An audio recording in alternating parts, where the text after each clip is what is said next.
कभी कभी अगर ऐसा लगे जीवन में कि दुख बहुत ज्यादा आ गया है, बहुत तकलीफ आ गई है, तो लाल चंदन को घिसकर उस लाल चंदन का लेपन भगवान शंकर पर कर कर फिर पानी चढ़ाओ। अगर कोई संकट भारी है और निकट रहा, जैसे किसी नारी का गर्भ नहीं ठहर रहा, 15 साल हो गए, 20 साल हो गए, 25 साल, जैसे इसने लिखा एक माता ने कि 18 साल की बेटी हो गई थी पर संतान में पुत्र नहीं, तो उसने भाव से कथा सुनी। ऐसे आपके भीतर अगर 20 साल हो गए, 25 साल हो गए, 30 साल हो गए, संतान का सुखी नहीं है, लाल चंदन का लेपन बाबा भोलेनाथ पर करना प्रारंभ करो। पीठिका पर लाल चंदन का लेपन करना प्रारंभ करो। लाल चंदन से बाबा का श्रृंगार करना प्रारंभ करो। एक बेलपत्री पर लाल चंदन, दोनों पत्ती नीचे वाली, जो नीचे की जो 2 पत्ती होती है, इस पे लाल चंदन, और बीच वाली पत्ती पर पीला चंदन लगाकर बाबा के शिवलिंग को समर्पित करिए। बाबा से प्रार्थना करिए, रोज प्रार्थना करो। परंतु एक बात का स्मरण रहे, 25 साल हो गए, 20 साल हो गए, 30 साल हो गए, संतान नहीं, तो पहले जल से अभिषेक कराना, अभिषेक कराकर उस जल का आचमन करने के बाद हाथ को खासा करना, धोना, उसके बाद में फिर वापस बाबा का स्नान कराओ, फिर चंदन का लेपन कराओ, फिर 1 लोटा जल चढ़ाकर बाबा का स्नान कराओ। बाबा का बड़ा सुंदर भाव से लाल चंदन से जो अभिषेक करता है, बाबा को लेपन कर कर फिर जल चढ़ समर्पित करता है, निश्चित है उसकी गोदी मेरा देव अधिदेव महादेव जरूर भरता है, ये निश्चितता है। हम तो बेटियों से 20 साल, 28 साल, 32 साल, 40 साल हो गए हो, नहीं हो रहा हो बेटा बेटी का विवाह, उसे लाल चंदन का प्रयोग अशोक सुंदरी वाली जगह पर 7 बिंदी लाल चंदन की लगाकर 7 बेलपत्र 7 बिंदी पर रखिए और महाराज अपनी कामना कर कर भगवान से आइए। बाबा देगा, करेगा, 3-4 महीने में विवाह पक्का करेगा। ये लाल चंदन की महत्वता है शिव तत्व।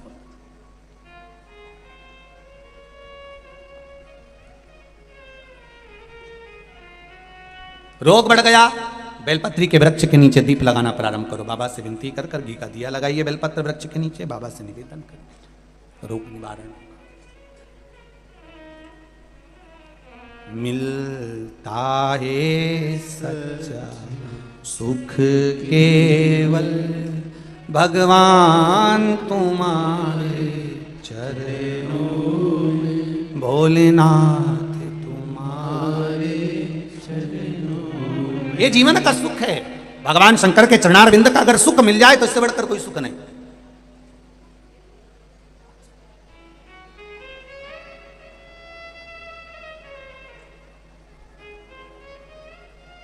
चित्तवृत्ति में शिव को समाइए।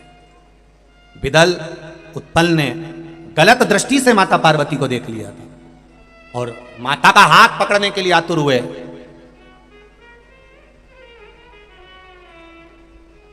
क्रोध आ गया मां को। मां ने कुंदुक पड़ा था, उस कुंदुक का प्रहार कर दिया। शिव जी के चरणों में जाकर वो कुंदुक गिरा। विदल उत्पल तो मर गए, पर कुंदुक शंकर भगवान के चरणों में गिरा तो शिव जी का नाम कुंदकेश्वर महादेव पड़ गए। औषधि के लिए कोई बीमारी हो, कोई रोग हो, और उस बीमारी रोग में कल एक माता आई थी जहां ठहरे हैं सेवा भारती के बच्चे, मिला रहे थे उनसे, तो वो कह रही थी कोई थे नगर पालिका में, वो सर्विस करते हैं, तो उनकी धर्म पत्नी को कहीं कैंसर का रोग होगा। तो उन्होंने कहा गुरुदेव बाबा की कृपा ऐसी रही गुरु जी कि हम शिव के भरोसे पर जल पीना चालू कर और बाबा ने हमारी रक्षा कर। आप ही हैं? हाँ जी। दोनों हाथ हिला दो एक बार, श्री शिवाय नमस्तुभ्यम। कैंसर जैसे रोग को हराकर देवादिदेव महादेव की कृपा से शिव महापुराण में बैठकर कथा सुन रही हैं। देखिए आप यही मंदसौर में ही या नीमच में नगर पालिका में सर्विस में है पति, ये शिव कृपा है। बैठिए बहन, श्री शिवाय नमस्तुभ्यम।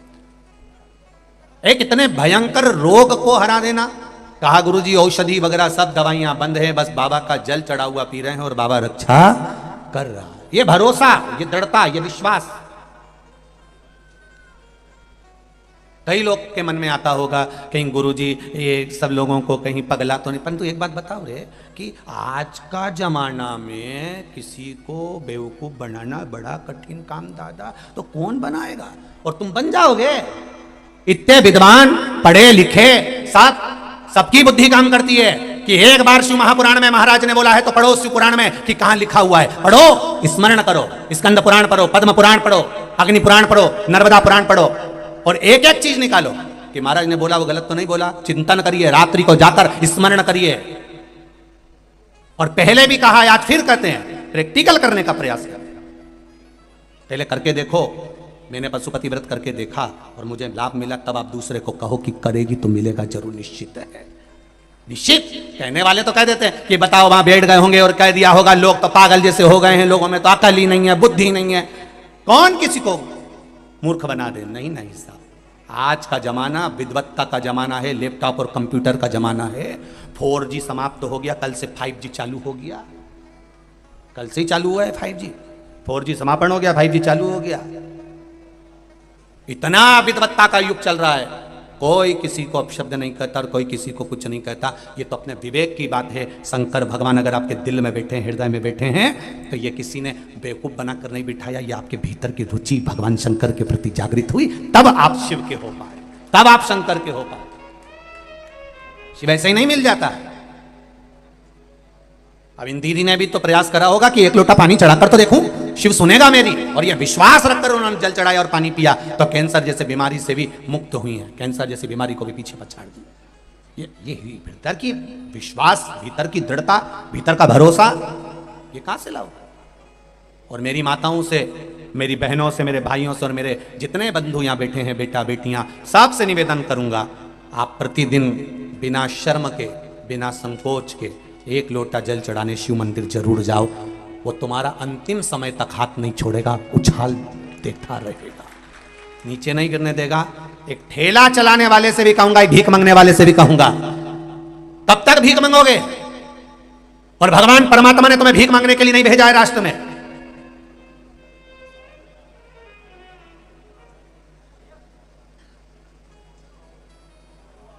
भीख मांगने के लिए भगवान किसी को नहीं बुलाया अपनी भूमि पर। कब तक भिक्षा मांगोगे? नहीं, परमात्मा की शरण में जाइए।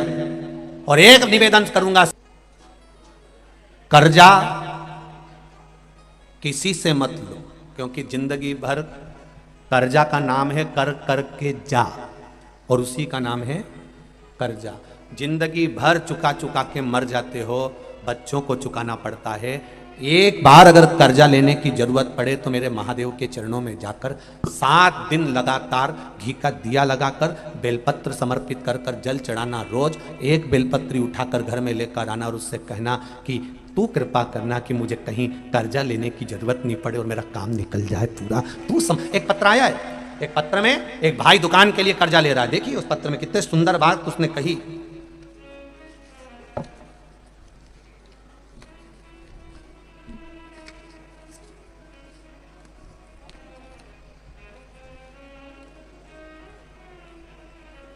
मैं लता लोहार, पति विनोद लोहार, कहीं बैठे हों लता जी और विनोद जी लोहार।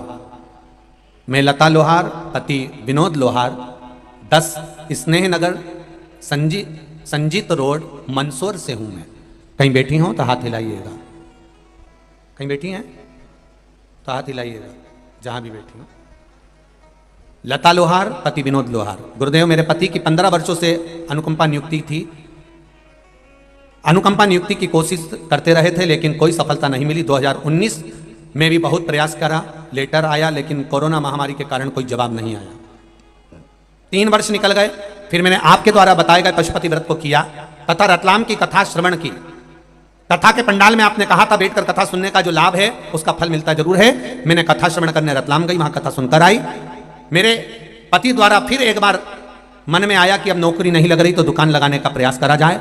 दुकान लगाने के लिए कहा, पर पति ने कहा मैं कल दुकान की एग्रीमेंट करवाने जा रहा हूं, पर दुकान की पगड़ी ज्यादा है, 2.5 लाख रुपए की पगड़ी देना पड़ेगी, इतना पैसा कहां से आएगा।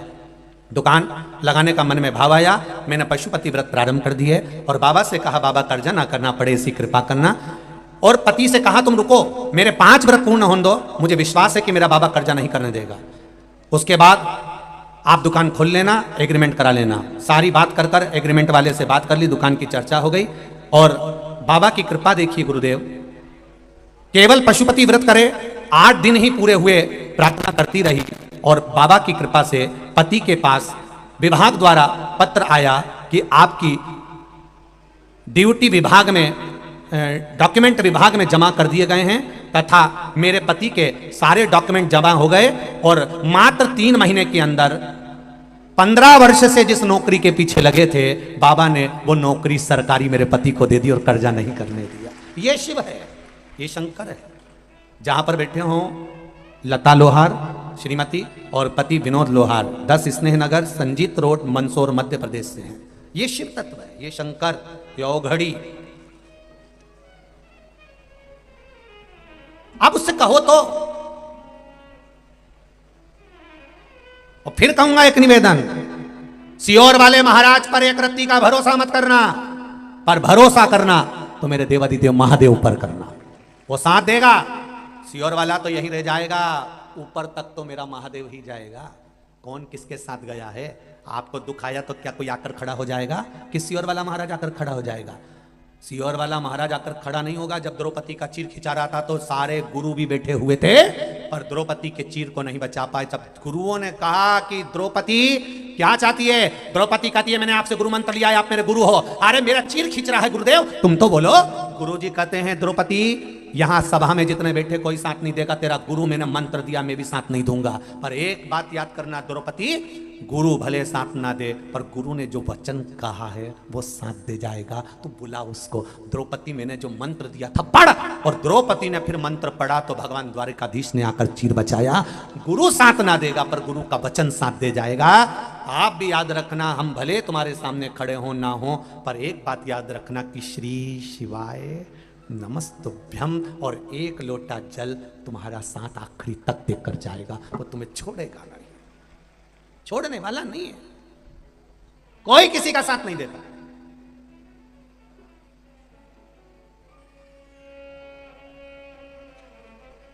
हम गुरुओं को प्रणाम क्यों करते हैं? हम गुरुजन को नमन क्यों करते हैं? हम संत साधु सन्यासी ब्राह्मण तत्व को नमन क्यों करते हैं? उसको नमन करने का एक कारण होता है कि जो संत, जो साधु, जो गुरु जिस भगवान की भक्ति में लगे रहते हैं, उस भगवान का तत्व उनकी भक्ति के अनुसार उनके हृदय में आकर विराजमान हो जाता है। इसलिए हम गुरु को प्रणाम करते, गुरु जी को नमन करते, गुरु जी का दर्शन करते हैं कि वो तत्व थोड़ा सा हमको मिल जाए। जो गुरु जी ने अगर राम की आराधना करी, देवी की आराधना करी, भगवान की आराधना करी, शिव की आराधना करी, जिसकी वो आराधना करता है उसका तत्व उसके भीतर थोड़ा थोड़ा आता है, तो उसके दर्शन मात्र से हमारा उद्धार हो जाए। इसलिए हम गुरु का दर्शन करते, गुरु को प्रणाम करते।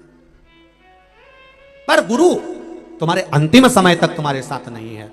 गुरु ने जो व्याख्यान करा, गुरु ने जो मंत्र दिया, गुरु जी ने जो नियम बताया, बस उसका स्मरण करिए। द्रौपदी ने कृष्ण को पुकारा, भगवान ने उसका चीर बचा लिया। आप जब जब दुख की घड़ी आए, रोग, बीमारी, तकलीफ, कष्ट आए, कोई याद आए चाहे ना आए, तब एक स्मरण याद रखिए, श्री शिवाय। जम के बोलो जरा, श्री शिवाय नमस्तुभ्यम, और तब स्मरण रखिए एक लोटा जल, उसका स्मरण आपके भीतर रखिएगा कि हमको जाना है। तुम जाओ इसको हॉस्पिटल लेकर, मैं आई शंकर जी के मंदिर से, वो हॉस्पिटल लेकर जा रहे हैं, आप शिव जी के मंदिर पहुंच जाओ। मैं अभी आई तो क्या कहां जा रही? बस मेरे बाबा से मिलने जा रही है। और उसके दरवाजे पर जाकर फिर भगवान शंकर पार्वती मनाने पहुंचे, मल्लिकार्जुन के रूप में विराजमान हुए। महाकाल दूषण नाम के राक्षस के संहार के लिए भगवान कालाधिपति महाकाल प्रकट। 4 अप्रैल से 10 अप्रैल 2023 में महाकाल बाबा की पावन नगरी माँ चिबरा के ताट पर सुंदर शिव महापुराण की कथा रहेगी। आप सब आमंत्रित, कथा का लाभ लीजिएगा। सब व्यवस्था भोलेनाथ करेगा और कराएगा। काशी में जो कथा है वो यही 10 तारीख से चालू होगी, 16 तारीख तक चलेगी, और 10 से 16 तारीख तक कथा दोपहर में 1 बजे से 4 बजे तक टीवी चैनल आस्था, फेसबुक, यूट्यूब पर आएगी। और 10 तारीख के पहले दिवाली का सारा काम कर लो अच्छे से, खूब झाड़ू फूटा जो भी करना है तुमको, सफाई मफाई खूब प्रेम से करो। फिर 10 तारीख से कथा में लग जाओगे। इसलिए आनंद के साथ कथा रस तत्व को ग्रहण कर अपने जीवन को धन्य बनाइएगा भाव भक्ति के साथ। अगला वर्णन आया है ओमकारेश्वर। बिंद नामक पर्वत ने तप कर कर भगवान को प्रकट किया, शिव ओमकारेश्वर के रूप में विराजमान हुए। केदारनाथ जी का वर्णन नर नारायण ने तप कर कर भगवान शिव को विराजित किया। अगला वर्णन है भीमाशंकर। कुंभकर्ण की पत्नी का जैसा वर्णन आपको करा था करकटी का, उसके अनुसार भीम और भीम का वध शिव जी ने किया है संहार, भीमाशंकर के रूप में विराजमान हुए। अगला वर्णन है काशी विश्वनाथ। मनु शत्रुपा ने तप कर कर भगवान शिव को विराजमान करा। काशी की महत्वता को अपन 10 तारीख वाली कथा में श्रवण करेंगे। काशी के कुंडों का, वापियों का वर्णन 10 तारीख वाली कथा में श्रवण करें। जो काशी के आसपास के हैं वो तो कथा श्रवण करने आ ही जाएंगे, पर बाकी के सब, और जितने काशी के सेठ लोग हैं, निवासी हैं, उनसे भी निवेदन रहेगा, शिव भक्त आपकी नगरी में आ रहे हैं, आप खूब सेवा करो, आनंद के साथ करो और खूब सेवा का आनंद लीजिए काशी की धरा पर। अगला वर्णन आया है त्र्यंबकेश्वर गौतम बाबा पर गौ हत्या का दोष लगा। ब्रह्मा विष्णु महेश तीनों छोटे छोटे शिवलिंग के रूप में विराजमान होकर दर्शन दिए, गौ हत्या के दोष से मुक्त किया। वैद्यनाथ जी का वर्णन, रावण शिव जी को ले जाते समय भूमि पर रखता है और उस शिवलिंग उठता नहीं, वैद्यनाथ जी के रूप में विराजमान हो जाते हैं। अगला वर्णन है नागेश्वर, दारुक नाम के राक्षस का संहार भगवान ने करा और नागेश्वर के रूप में विराजमान हुए। रामेश्वर भगवान का वर्णन आया, राम जी महाराज ने लंका पर चढ़ाई करने से पहले, सुंदर पुल का निर्माण करने से पहले शिव का स्मरण करा, भगवान रामेश्वर के रूप में विराजमान हुए।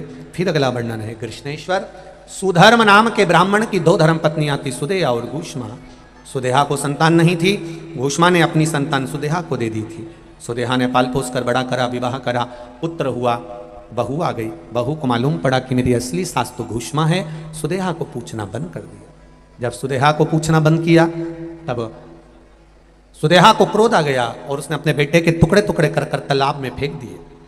घूष्मा शिवलिंग का पूजन कर कर विसर्जन करने जा रही थी, मन में भाव प्रकट हो गए। मन में भाव आया कि मेरे बेटे का दर्शन बहुत दिनों से नहीं करा। मन में आया, तब भगवान शंकर से प्रार्थना करी। शिवलिंग का विसर्जन जैसे ही कर रही थी, 1 हफ्ते पहले मरा हुआ बेटा तैरते हुए बाहर आ गया। घूष्मा के बेटे को भगवान शंकर ने जीवित करा तो शिवजी का नाम कृष्णेश्वर महादेव हो गया। ऐसे 12 ज्योतिर्लिंग का वर्णन यहां पर किया गया है। तुमरुका जी चंचुला देवी को शिव महापुराण की कथा श्रवण करा रहे हैं और चंचुला देवी का पति बिंदु प्रेत योनि से छूट जाता है। जब प्रेत योनि से छूटा, देव योनि को प्राप्त हुआ, भगवान के पास पहुंचता है और भगवत कृपा से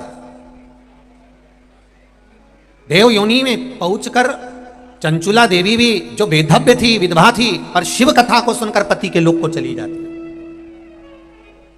तुमरुका जी कथा कहे, भगवान शंकर से कहा, भोलेनाथ कथा का विराम है, कुछ वर दे दीजिए। भगवान शिव ने अपने मस्तक की चढ़ी हुई बेलपत्र शिव पोथी को समर्पित कर दी और कहा, सुनो तुमरुका जी, 7 दिवसों में जो अन्य दिन रहेंगे, ये शिव की चढ़ी हुई बेलपत्र औषधि का काम करती है और विराम की बेलपत्र कुबेर भंडार का कार्य करती है। भगवान शिव ने कहा, जो मनुष्य, जो मानव इस शिव महापुराण की कथा को हृदय से श्रवण करता है, जहां उसका मन पड़े वहां बैठकर इस भगवान शंकर की पावन कथा को सुनता है, उसकी मनोकामना शिव जी कहते हैं मैं स्वयं आकर पूरी करता हूं। ये शिव की पावन कथा का विराम।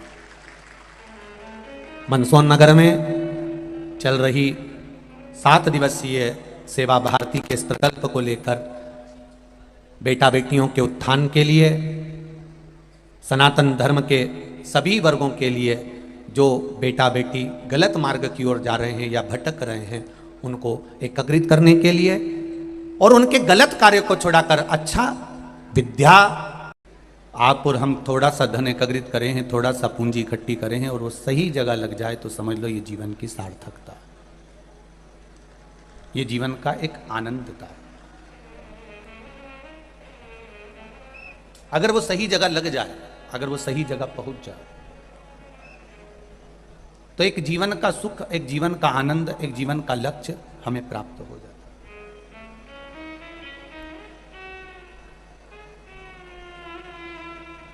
कथा का विराम दिवस है। अपार समुदाय में आप लोग बहुत संख्या में यहां पधारे हो।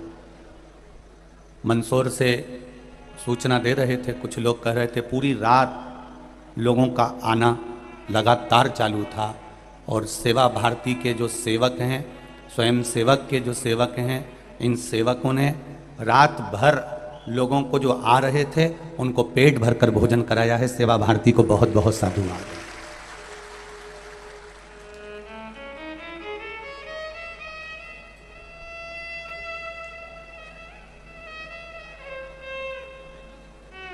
कई लोगों के मन में बड़ी बड़ी गलत गलत विचार धारणा जब व्यक्ति के लिए आ सकती है तो फिर संस्था के लिए भी आ सकती है। हो सकता है पैसे रख लिए, हो सकता है पैसा ज़्यादा ले लिया, हो सकता है ये कर दिया, हो सकता है वो कर दिया, पर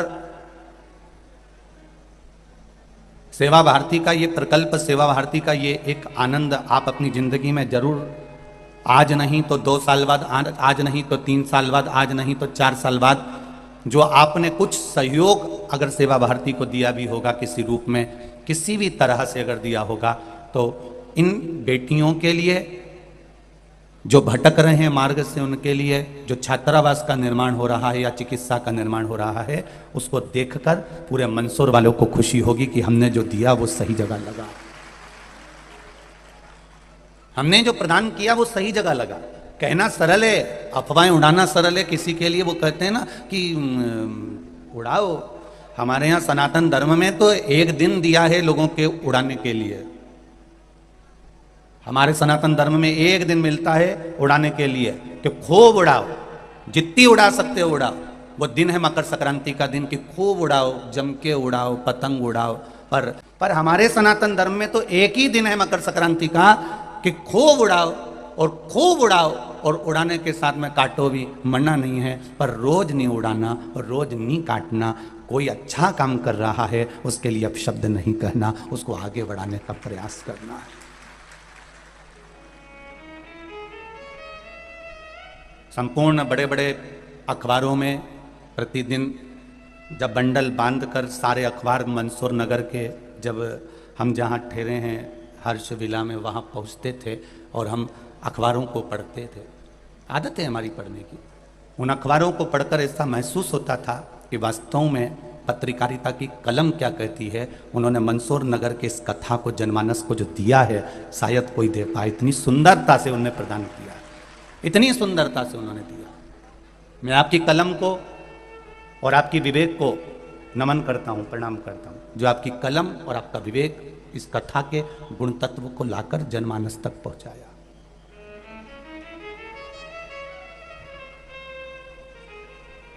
2 बजे कथा चालू होती, 5 बजे विराम होती। कितने घंटे जम के बोलिए? 3 घंटा।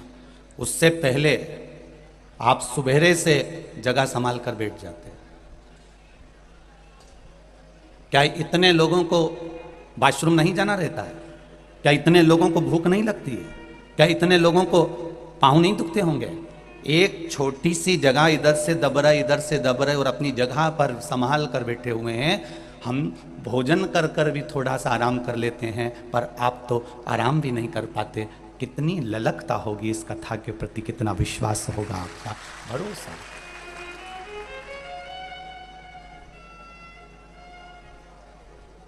कोई आया बाद में, आराम से टाइम पर आ रहा है, टाइम पर आकर बैठ गया, उसके आगे बैठ गया तो उसका मन दुखता है। मैं बहुत देर से बैठी थी जी, बहुत विश्वास ले, 2 बजे का इंतजार था और 2 बजे तुम आए और अपना अपना जगह संभाल कर बैठ गए। और हम उतनी देर से बिना खाए प्यासे खाएंगे, जगह चली जाएगी। पानी के लिए जाऊंगी, जगह चली जाएगी। कितना विश्वास, कितना भरोसा लेकर बैठे थे, कितना भरोसा।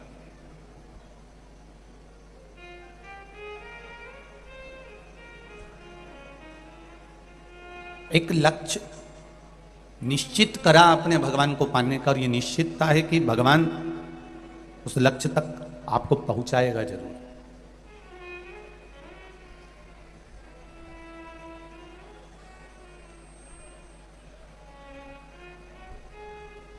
उस लक्ष्य तक परमात्मा आपको लेकर जरूर जाएगा। और यही गंभीरता है। समुद्र का जल, नदी का जल, खड्डे का जल, इन सारे जलों में सर्वश्रेष्ठ जल वो जो कुआं होता है ना, उस कुएं में एक श्रेष्ठता होती है कि कुएं का जल हिलोरे नहीं मारता। आपके गांव में भी कुआं होगा जीजियों, जितनी भी मेरी माएँ बैठी हैं, जितनी मेरी बेटियां बहनें बैठी हुई हैं, मेरी माताएं बैठी हुई हैं, जितने मेरे भाई बैठे हुए हैं, आपने देखा होगा कुएं का जल कभी हिलोरे नहीं मारता। हिलोरे मारता है समुद्र का जल, हिलोरे मारती है नदियाँ, हिलोरे मारता है तालाब, हिलोरे मारते हैं जो तालाब होते हैं, खड्डे होते हैं, और जिसमें समुद्र और नदी, झरने, ये सब हिलोरे मारते हैं और खूब उछलते हैं, खूब हिलोरे मारते हैं। और कुएं का जो खोदने से पहले नीचे इतनी चोट दी जाती है, इतनी चोट दी जाती है, इतने बम ब्लास्ट अंदर करे जाते हैं, इतनी ब्लास्टिंग करी जाती है, और इतने पत्थरों को फोड़ा जाता है, नीचे इतना उसको उखाड़ा जाता है, नीचे इतनी चोट दी जाती है, चोट पड़ी होती है कि वो शांति की जिंदगी जीना पसंद करता है, शांति की जिंदगी। हिलोरे कौन मारता है? एकदम जिसके पास में वैभव आ गया, एकदम जिसके पास में धन आ गया, एकदम जिसके पास में सत्ता आ गई, और एकदम धन वैभव सत्ता आई, उसने गिनना बंद कर दिया किसी को। थोड़ी सी कुर्सी मिली, थोड़ी सी सत्ता मिली, उसने छोटे मोटे को गिनना बंद कर दिया। कौन? हम नहीं जानते। किसको? हम नहीं पहचानते। आपने कह दिया हम नहीं जानते, तो ये एक बार तो तुमको दे देगा, एक बार तो तुम्हें कुर्सी पे बिठा देगा, अगली बार जब तुम इसके पास जाओगे तो वो भी कह देगा हम भी नहीं जानते, तुम कौन हो, हम भी नहीं पहचानते। जो दूसरी जगह से लेकर आता है, समुद्र के पास में जल दूसरी जगह से आ रहा है, इसलिए बहुत हिलोरे मारता है वो। तालाब हिलोरे मारता है क्योंकि जल दूसरी जगह से आ रहा है। नदियां हिलोरे मारती हैं क्योंकि जल दूसरी जगह से आ रहा है। झरने हिलोरे मारते हैं क्योंकि दूसरी जगह से जल आ रहा है। पर कुएं का जल अपना खुद का है, इसलिए स्थिरता, उसमें नम्रता, उसके जल में हिलोरता नहीं होती। वो एकदम गंभीर, एकदम आनंद में रहता है। जिसके पास अभी अभी आया होता है वो सारी दुनिया में डोंडी पीट कर दिखाता है, और जिसके पास में पहले से रहता है वो एकदम दिखता ही नहीं है कि ये सेठ है, दिखता ही नहीं कि इसमें कुछ भरा होगा, दिखता ही नहीं कि इसमें तो बस सहजता है, नम्रता है, एक आनंदता है। जिसमें ज्ञान का बल बड़ा होता है, जिसमें बुद्धि की गहराई होती है, ज्ञान की जिसमें गहराई होती है, वो कभी उछलता ही नहीं। ज्ञान की गहराई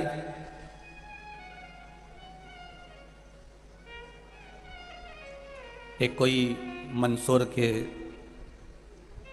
कोठारी जी हैं, उन्होंने एक पत्र भेजा था, शायद अग्रसेन, अग्रवाल या अग्रसेन के उधर कहीं पत्र का स्मरण हमको ना, परंतु उनका एड्रेस लिखा था, कोई अग्रवाल चौक होगा या अग्रसेन होगा, जो भी होगा, वहां का एक पत्र था कोई कोठारी जी का। उन्हें कोठारी जी ने पत्र में लिखा था,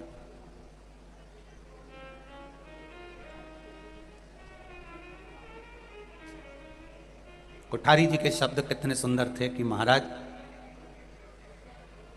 मंदसौर आने से पहले जो जनमानस में भ्रम फैला था, ये मंदसौर के फैलाने वाले नहीं थे, क्योंकि मेरे मंदसौर को मैंने अपनी जिंदगी में शुरू से देखा है। ये जी के शब्द में कोठारी जी आपको धन्यवाद दूंगा, अगर आप सुन रहे होगे जहां भी बैठे हो। आपकी जो पत्र है, 2 पेज का आपने पत्र लिखा, उसमें आपने काव्यत्व के को लिखा, और बड़ा सुंदर सुंदर बात आपने उसमें। कोई दूसरा हो सकता है, पर मेरे मंदसौर के बेटा बेटी, मेरे मंदसौर नगर का कोई अपशब्द नहीं कहना जानता। और बिल्कुल सत्य है कोठारी जी आपका, हम भी मंदसौर नगर में 7 दिन रहे हैं। एक चीज हम भी कहना चाहेंगे कि घर में 5 भाई रह रहे हैं, 6 भाई रह रहे हैं, बहनें रह रही हैं, देवरानी जेठानियां रह रही हैं, ये सबका बहुत प्रेम है। दशरथ जी के यहां पर भी सबका बहुत प्रेम था, पर एक कौन थी वो? मंथरा, वो अयोध्या की नहीं थी। अयोध्या की होती तो ऐसा करती ही नहीं, वो तो कहीं दूसरी जगह की थी वो मंथरा, और उसने जो आग लगाई अयोध्या में तो राम जी को वन वन डोलना पड़ा। तो हमारा घर तो अच्छा है, कोठारी जी आप कह रहे हैं, बिल्कुल सत्य बात है कि मंदसौर मंदसौर है, शंकर जी की नगरी है, यहाँ सबका एक दूसरे के प्रति प्रेम है। ये तो कोई आई होगी कहीं का संवाद आया होगा, किसी ने कुछ प्रेरित करा होगा, तब लोगों की बुद्धि में ये चित्तवृत्ति में बैठा, नहीं तो यहाँ मंदसौर की धरा, जहां मेरा शंकर रह रहा हो, वहां केवल अगर मिलेगा शिव जहां है तो वहां शंकर के ही भाव वाले भक्त मिलेंगे, एकदम अड़भंग भोले अलमस्त अपनी जिंदगी जीने वाले, किसी को कोई मतलब नहीं, अपना अपना व्यापार सब कर रहे हैं, अपनी अपनी जिंदगी सब मस्त जी रहे हैं, सब आनंद के साथ बैठे हैं। यहाँ मंदसौर की रीति तो हमको पहले का भी स्मरण याद है कि यहाँ अगर एक घर में अगर दुख आ जाता है तो मोहल्ले की 10 दुकानें एक साथ बंद हो जाती हैं। ये वो मंदसौर है, कोई साधारण है क्या? एक सहजता का विषय, एक आनंदता का विषय। शिव क्या देता है ये हम ये नहीं कह सकते कि शंकर क्या देता है। शंकर जब देता है तब आपको मालूम पड़ता है कि शिव जी ने क्या दिया। एक पत्र आया है कि मेरे घर में 2 बेटियां हुई, एक बेटी की उम्र 18 साल थी और दूसरी बेटी की उम्र 14 साल थी। मैं टीवी के सामने कथा सुनकर केवल रोती थी कि मेरे घर में बेटा नहीं है। मैंने कभी भगवान के सामने जाकर नहीं कहा कि मेरे को बेटा दे देना। मेरी दोनों बेटियां मेरे घर में, एक 18 पत्र देखिए जरा, पत्र।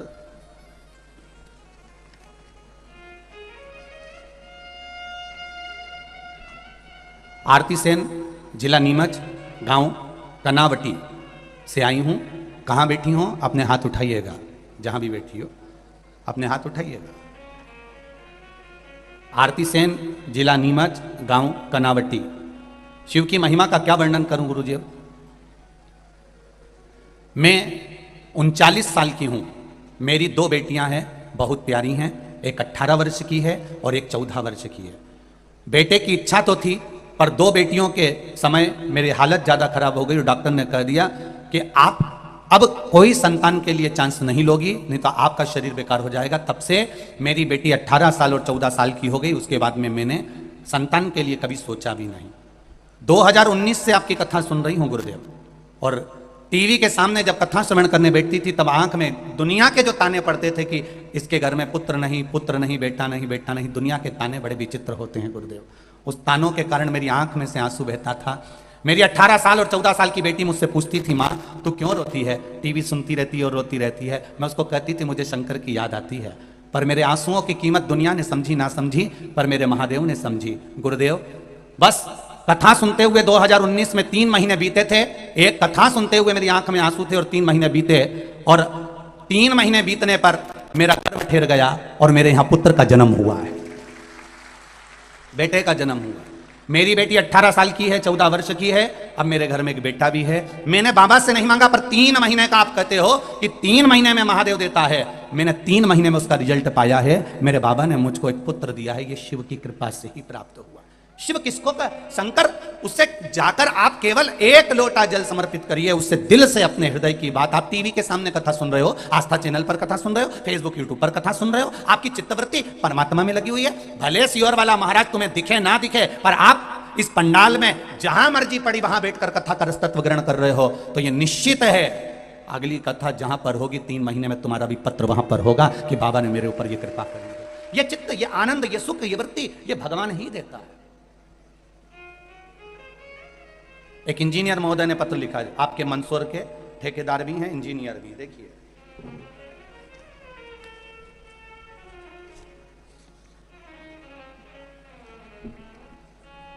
Engineer BS Sisodia, Kiriyani Mandsaur.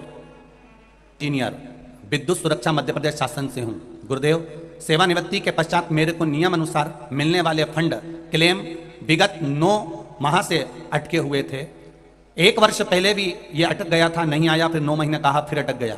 मेरे शुभ चिंतकों ने कहा कि सियोर वाला महाराज की कथा आती है टीवी पर, आप श्रवण करें। मैंने कथा सुनना चालू करा और मन में आया कि एक बार कुबेरेश्वर धाम जाऊं। कुबेरेश्वर धाम पर भी होकर आया। गुरुदेव, मंगलवार दिन 20/9/2022 को कथा में बैठा था।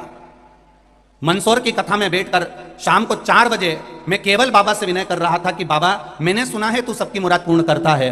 मैं इसी पंडाल में बैठा हूं और मेरी मुराद पूर्ण कर दो, मेरा फंड ला दीजिए। शाम को 4 बजे चीफ इंजीनियर भोपाल से मोबाइल आया कि सरकार ने आपके सारे फंड क्लेम मंजूर कर दिए हैं, 3 दिन में आपका फंड का पैसा आपके पास पहुंच जाएगा। मैं इंजीनियर हूं, इन सभी चीजों पर मेरा विश्वास नहीं होता, पर देखा और प्रमाण देखा तो मैं भी छाती ठोक कर कह सकता हूं, और मेरा मोबाइल नंबर भी नीचे लिख रहा हूं। जिसको जरूरत पड़े मुझसे पूछना कि शिव कृपा किसको कहते हैं। यह शंकर है, यह शिव की उदारता है, यह शंकर की करुणा है। आपका विश्वास, आपकी दृढ़ता, आपका भरोसा। लोग कहते हैं साधु तप करता है, संत तप करता है, तपस्वी तप करता है। यह मेरा विश्वास कहता है आपका तप भी कम नहीं है मेरी जीजियों, मेरे भाई। सवेरे से एक जैसे बैठे रहते हो, बिना कुछ खाए पिए। मिल गया तो खा लिया, आराम रत्ती भर का नहीं। सवेरे स्नान करा, आए, बैठे, और तुमने जो तप चालू करा, धूप सूरज की तपन, प्यास लग रही है, भूख लग रही है, गर्मी पड़ रही है, इधर आपस में एक दूसरे के शरीर की तपन भी बनी हुई है, उमस अपनी जगह पर है, और उस बीच में 3 घंटे की कथा के लिए कम से कम 9 घंटे तक इंतजार करना पड़ रहा है, तब कथा मिल रही है। 3 घंटे की कथा के लिए 9 घंटे तक इंतजार करना पड़ रहा है, तब कथा मिल रही है, तब कथा प्राप्त हो रही है।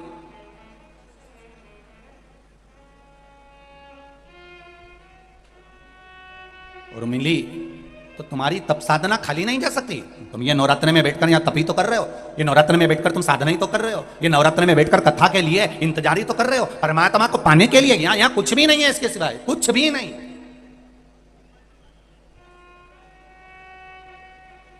और जितना फल आपको कथा सुनकर मिल रहा है, उतना फल सेवा भारती के जितने ये नवयुवक बेटा बेटियां यहां वहां लगे हुए हैं, कथा तक नहीं सुन पा रहे, धूप में रोड पर खड़े हुए हैं। और एक बात तो कहूंगा, यहाँ के पुलिस प्रशासन को, कलेक्टर और एसपी महोदय के लिए भी गजब की व्यवस्था दी है, गजब की व्यवस्था।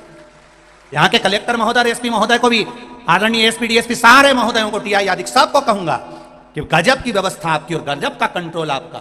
बहुत बहुत साधुवाद है, बहुत साधा साधा, बहुत साधा।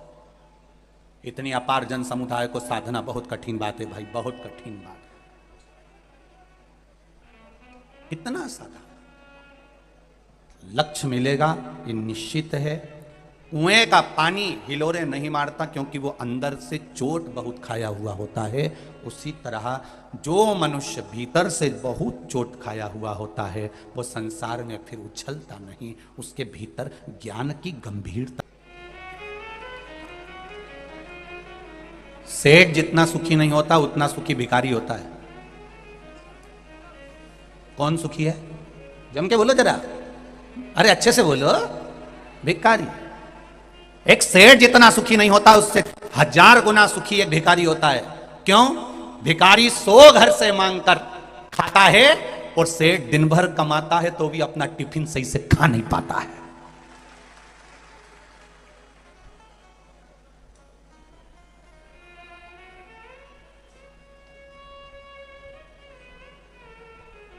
सेठ कहना बंद कर दो, कोई मतलब करनी है।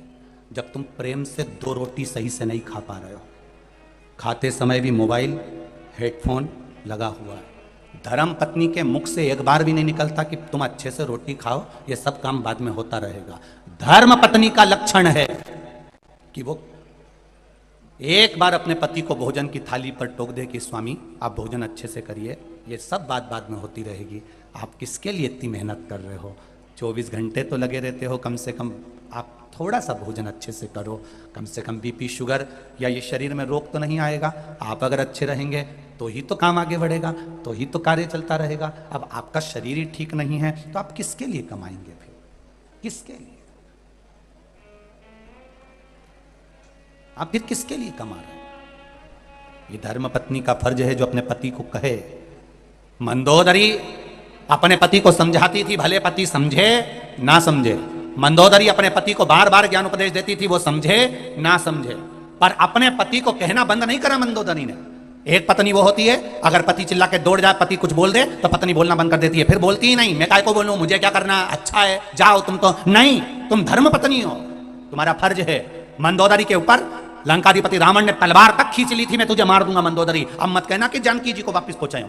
तो भी मंदोदरी ने कहना बंद नहीं करा, तुम मेरे प्राण ले लो, मना नहीं, पर मैं तुमको समझाए बिना नहीं रहूंगी, सलाह देती रहूंगी कि तुम सतमार्ग पर चलो। भले दुनिया को बुरा लगता रहे पर अपन अपना मार्ग बताते रहो, अपन अपना मार्ग बताना, पीछे मत हटना। कई लोगों को बुरा लगता होगा, सियोर वाला महाराज ये बोल देता है, वो बोल देता है, पर निवेदन है जब मंदोदरी अपना काम नहीं छोड़ रही तो सियोर वाला महाराज अपना काम कैसे छोड़ सकता है?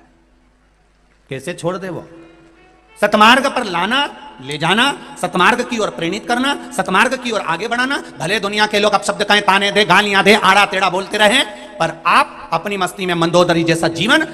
मंदोदरी कोई सहज नहीं थी, बड़ी विद्वानों में विद्वान। सप्त ऋषियों ने अपना ज्ञान मंदोदरी को दे रखा था, इसलिए मंदोदरी रावण जैसे विद्वान को समझाती थी। विद्वान और विद्यावान दोनों में अंतर है। रावण के आगे लिखा रहता था विद्वान और हनुमान जी के आगे लिखा रहता था विद्यावान गुणी अति चातुर। रावण के आगे विद्वान लिखा रहता था और हनुमान जी के आगे विद्यावान लिखा रहता था। विद्वान और विद्यावान में अंतर है। विद्वान जो होता है वो दूसरे को नीचा दिखाने का प्रयास करता है और विद्यावान दूसरे को उठाने का प्रयास करता है। विद्वान और विद्यावान में अंतर है। कई लोग बड़े बड़े अपने अपने सिंहासन पर बैठ जाएंगे, ऊंचे ऊंचे पद पर बैठ जाएंगे, हम विद्वान हैं, हमारे पास में वेद और शास्त्रों का ज्ञान है। तुम विद्वान तो बन गए रावण जैसे, पर दूसरे को गिराना जानते हो। और मेरा हनुमान जिनके आगे लिखा है विद्यावान गुणी अति चातुर, वो विद्यावान है इसलिए लक्ष्मण मूर्छित भी हो गए तो रात भर में जड़ी बूटी ढूंढ कर उठाने का प्रयास। तुम्हारी विद्वत्ता वो किसी काम की नहीं अगर दूसरे को नीचे गिरा रहे हो। तुम्हारा विद्वत्पन वो किसी काम का नहीं अगर दूसरे को नीचे दिखा रहे हो। तुम्हारी विद्वत्ता वो किसी काम की नहीं जो दूसरे पर उंगली उठा रहे हो। तो विद्वान और विद्यावान में अंतर है। विद्वान लंकाधिपति रावण है जो दूसरे को हमेशा नीचा दिखाता है। मंदोदरी तो मुझे जानती नहीं है, विभीषण को लात मारकर निकाल दिया, सगा भाई था। अगर इतना बड़ा विद्वान था तो यह सोचना था कि मेरा भाई कहां जाएगा, मेरा भाई कितनी ठोकर खाएगा, मेरे भाई को कहां कहां जाना पड़ेगा। तो विद्वान है ना, इतना बड़ा विद्वान बनता है तो अपने भाई को लात मारकर क्यों निकाल दिया। मेरे बराबर कोई नहीं, मैं दशानंद, मैं बड़ा विद्वान हूं। विद्वान दूसरे को नीचे नहीं दिखाता, भरी सभा में अपने भाई को लात नहीं मारता। और देखो विद्यावान का लक्षण कि वो विभीषण जब हनुमान जी के उस राम जी की शरणागति में मेरे राघव जी की पहुंचा तो किसी ने कुछ नहीं बोला। हनुमान जी ने कहा, क्योंकि विद्यावान थे तो उन्होंने कहा नहीं सरकार, इनको रख लीजिए क्योंकि ये विभीषण है, इनके दरवाजे पर तुलसी का क्यारा है, इसको आप अपनी सेना में रख लीजिए। ये विद्यावान गुणी अति चातुर।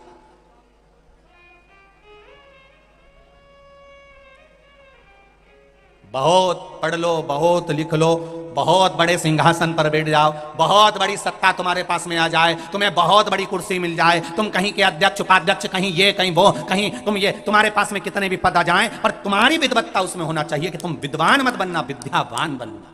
कल जजमान लोग मिलने के लिए शाम को आए और हमारे सेवा भारती के कोई भाई उनका परिचय दे रहे थे और सेवा भारती के कुछ भाई उनका परिचय दे रहे थे। तो उन्होंने परिचय में बहुत सुंदर सुंदर बातें हमको कही कि साहब ये हमारे यहाँ के सेठ जी हैं और ऐसा है, और कहा साहब ये प्रॉपर्टी डीलर हैं, ये इनकी कॉलोनियाँ बनाते हैं, कोई कहा इनका ये मील है, कोई कहा इनका ये है। पर ईमानदारी की बात कहूँगा, आप पांचों जजमान मिलने आए पर मुझे नहीं लगा कि आप बहुत बड़े करोड़पति हो गए, मुझे तो लगा शिव के भक्त हो। मुझे तो केवल आपकी सरलता दिखी, आपकी सहजता दिखी, आपकी नम्रता दिखी, और आपकी नम्रता में मालूम पड़ जाता है कि इनमें विद्यावान है कि विद्वान है।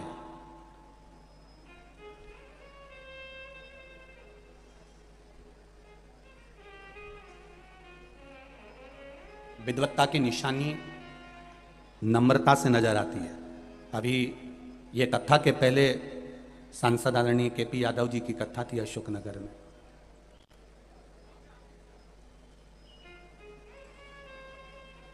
अच्छा लगा, लोगों के पास में सत्ता आ जाती है तो वो किसी को गिनते नहीं, पर हमने देखा वो दिन में भी कथा का रसतत्व, रात में भी जहाँ जहाँ भक्त लोग रुकते थे वहाँ सेवा के भाव से जाते थे। एक मंदसौर की बेटी ने पत्र लिखा है कि हमारे मंदसौर में ये शिव पुराण नहीं है, हमारे मंदसौर में ये कुंभ का मेला है जिसमें दिन में भी और रात में भी एक जैसा आनंद आया है।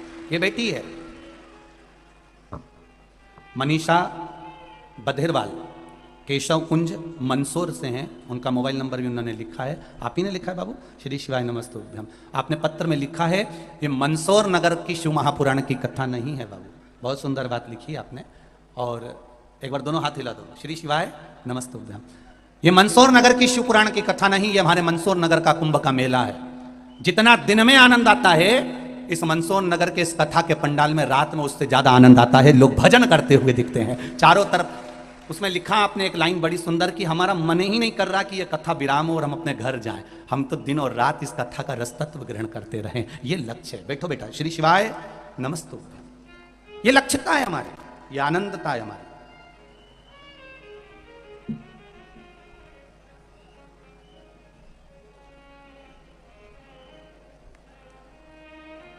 आग लगी आकाश में, झरझर गिरे अंगारे, जो सतगुरु ना होते तो मर जाते सारे। कहीं ना कहीं शिव भक्ति का एक आनंद अपने जीवन में उतारो। सेठ भिखारी 100 घर से मांगकर खाता है और चैन की जिंदगी जीता है, और सेठ 24 घंटा कमाता है और एक टिफिन भी सही से नहीं खा। भोजन का दुकान पर रखा है, 4 बार नौकर ने कह दिया सेठ जी मुझे भूख लग रही है, नौकर को छुट्टी दे दी पर खुद छुट्टी नहीं ले पाया, खुद छुट्टी नहीं ले पा रहा कि मैं खा लूं। खाने के लिए अंदर बैठा है और बाहर ध्यान है। देख ले वो ग्राहक क्यों खड़ा है, उसको देख ले जरा, और मुंह में रोटी केवल ठूस रहा। और ध्यान ग्राहक पर है।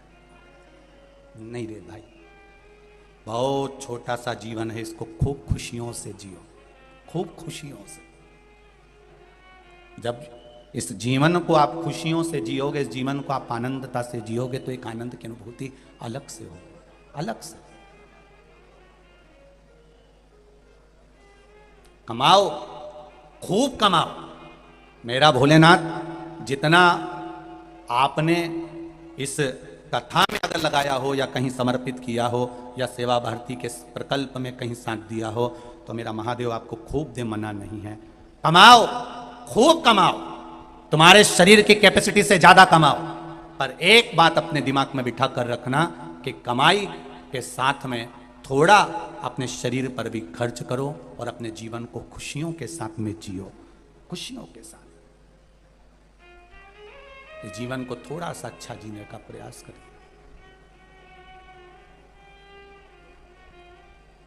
एक किसान ने पत्र लिखा है,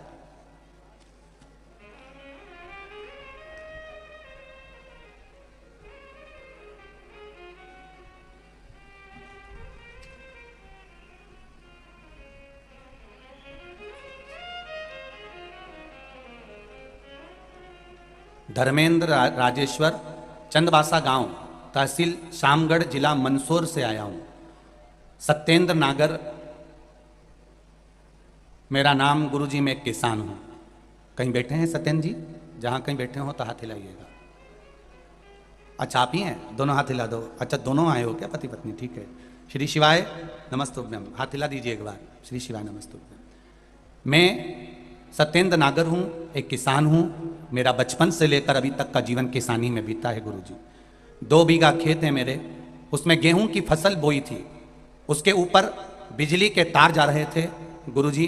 मैं रोजाना उनकी निगरानी करता था। पर जब आपकी शिव महापुराण की कथा रतलाम में चल रही थी, तब मैं घर पर बैठकर कथा सुन रहा था और खेतों में नहीं पहुंच पाया। तभी वो तारों से खेत में आग लग गई गुरुदेव। और आग लगी, किसी ने आकर कहा कि तुम्हारे खेत में आग लग गई है बिजली के तारों से। मैं भागा गुरुदेव। खेतों पर जब मैं गया, पूरे गांव के लोग मेरे साथ दौड़कर जब मेरे खेत पर पहुंचे, तो हम क्या देख रहे थे कि हम तो यहां शंकर की कथा सुन रहे थे, वहां पर एक काले रंग का व्यक्ति पूरी आग को बुझा रहा था। एक काले रंग का आदमी पूरी आग को बुझा रहा था। और एक भी गांव वाले ने और एक भी हम लोगों ने एक बाल्टी पानी नहीं डाला और उस काले रंग के आदमी ने पूरी आग को बुझा दिया। उसके बाद भी गुरुजी बाबा की कृपा देखिए, मेरे 2 बीघे खेत में जो गेहूं हमेशा कम आता था, उसमें 25 क्विंटल गेहूं बाबा ने मुझे दिया। शिव की कृपा। बैठिए महोदय। श्री शिवाय नमस्तुभ्यम। बैठिए। ये शिव है। ओ घड़ी, हम उसके भरोसे पर जी। करो काम, कर्म करना, पीछे नहीं हटना। पढ़ाई करो, डॉक्टर बनो, इंजीनियर बनो, तुम्हारी पढ़ाई पूरी करिए और बड़े दिल से करिए, पर साथ में उस पर भरोसा रखिए, उस पर भरोसा। हमने पहले भी कथा में कहा,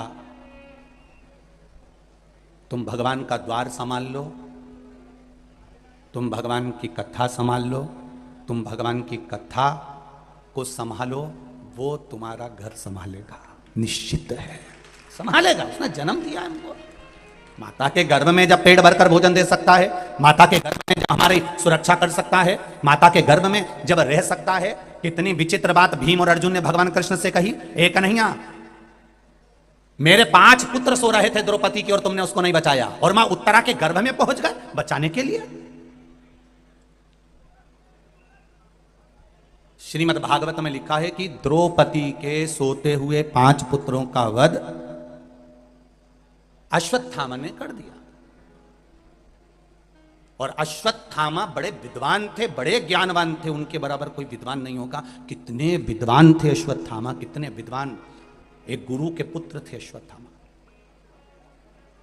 तो किसी ने पूछा, गुरुजी अश्वत्थामा को हो क्या गया था ऐसा, इसकी बुद्धि को क्या भाटा पड़ी गया था? बताओ, इतना बड़ा गुरु, इतनी बड़ी पद, ब्राह्मण पुत्र अश्वत्थामा, एक गुरु का पुत्र अश्वत्थामा, इसकी बुद्धि को क्या हो गया था जो इसने द्रौपदी के सोते हुए 5 पुत्रों का वध कर दिया? इसकी बुद्धि कहां चली गई थी? कहीं नहीं गई थी। अश्वत्थामा आज अपने टेंट से बाहर, युद्ध के मैदान में अपने पंडाल से बाहर, पंडाल से बाहर अश्वत्थामा बैठा हुआ था। और अश्वत्थामा जब पंडाल के बाहर बैठा हुआ था, उस जगह पर जब पंडाल के बाहर बैठा है, उस जगह पर बैठे बैठे अश्वत्थामा ने क्या देखा? अश्वत्थामा क्या देख रहा था? अश्वत्थामा क्या देखता है कि एक उल्लू पेड़ पर आकर बैठ गया। एक उल्लू पेड़ पर आकर बैठा और उल्लू ने क्या करा? कौवे के जो बच्चे थे वो सो रहे थे और रात के समय उल्लू आया और वो कौवे के बच्चों को मारना प्रारंभ कर दिया। अश्वत्थामा ने देखा कि गजब, को कौवा भगा देता, अगर दिन में उल्लू आता तो इसको कौवा भगा देता, पर ये रात को आया है, इसलिए कौवे के बच्चे मर गए और कौवा इनको देख तक नहीं पाया।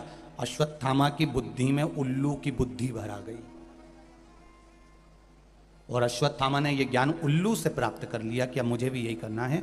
अगर पांडव दिन में नहीं मरते तो उनको रात को मारूंगा। और रात को पांडव के पुत्र सो रहे थे और अश्वत्थामा ने तलवार उठाकर उनको मारना प्रारंभ कर दिया।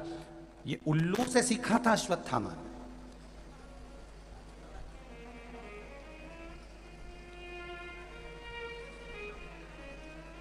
एक विद्वान, कितना प्रबल विद्वान अश्वत्थामा, जिसने द्रौपदी के सोते हुए 5 पुत्रों को मार दिया।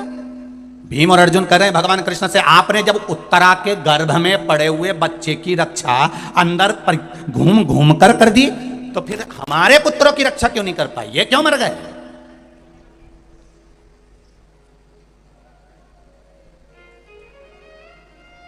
इनके मरने का कारण क्या है? भगवान कृष्ण ने कहा, अर्जुन, भीम, मैं रोज तुमसे पूछता था, रोज प्रतिदिन तुमसे पूछता था, रोज तुमसे कहता था कि तुम मेरे पास आते हो तो अपने मन की बात कहा करो, अपने हृदय की बात कहा करो। मैं रोज तुमसे कहता था कि तुम्हारे मन में कुछ चल रहा हो तो बताओ, तुम्हारे भीतर कुछ हो तो बोलो, तुम्हारे भीतर कुछ चल रहा हो तो बोलो। और भीम, अर्जुन, नकुल, सहदेव, युधिष्ठिर सब एक बात कहते थे, कन्हैया आपको चिंता करने की जरूरत बिल्कुल नहीं है, हम सब निपट लेंगे। आपने कहा था कि हमें चिंता करने की जरूरत नहीं है, हम सब निपट लेंगे। अब तुमने ये कह दिया रोज प्रतिदिन कि हमें चिंता करने की जरूरत नहीं है, हम सब निपट लेंगे। पर उस उत्तरा ने, जिसके गर्भ में मैं गया था, उस उत्तरा ने ये नहीं कहा कि आपको चिंता करने की जरूरत नहीं है। उत्तरा ने तो मुझे पुकारा, कन्हैया, हे परमात्मा, मेरे गर्भ में सामने से ब्रह्मास्त्र आ रहा है और वो नष्ट करेगा मेरे गर्भ को, तुम रक्षा कर लो। तब मैं उसके गर्भ में पहुंच गया। आप रोज भगवान के मंदिर जाओ, प्रतिदिन भगवान को 1 लोटा जल चढ़ाओ, प्रतिदिन भगवान को 1 बेलपत्र चढ़ाओ, 1 चावल का दाना रोज चढ़ाओ, तो आप भगवान से मिलने जाओ तो अपने दिल की बात जरूर कह कर आओ। अर्जुन, भीम, नकुल, सहदेव, युधिष्ठिर रोज भगवान से मिलते थे, पर उन्होंने नहीं कहा, उन्होंने कहा हम सब देख लेंगे, आप चिंता मत करो, हम सब देख लेंगे। आपको यह कहना था कि आप बैठे हो तो मैं टेंशन क्यों लूं, पर उन्होंने कहा हम बैठे हैं तो आप टेंशन मत लो।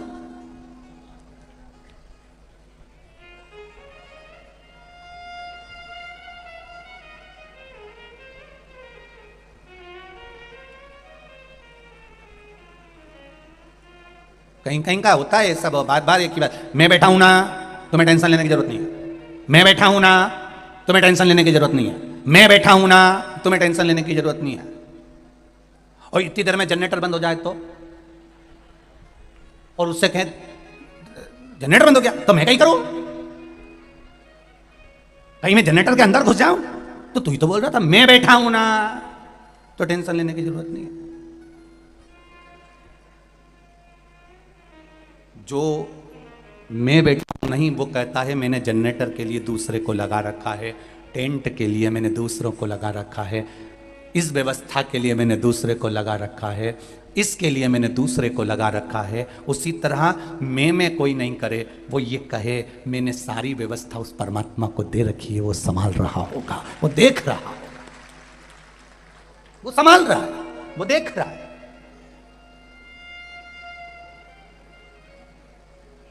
चिकित्सा विभाग की बेटियां, चिकित्सा विभाग के बेटे, चिकित्सा विभाग की बेटियां, जरा सा सफोकेशन हुआ, थोड़ी सी गर्मी पड़ गई, थोड़ा सा बारिश पड़ गई, थोड़ा सा कुछ हुआ, सूचना मिली बेटियों को कि यहां किसी को स्वास्थ्य गड़बड़ हुआ, तो उन्होंने तुरंत आई, देखी, तुरंत।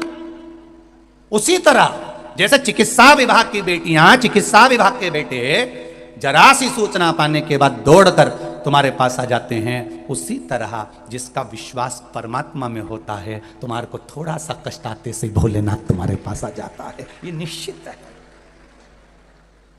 ये निश्चितता है।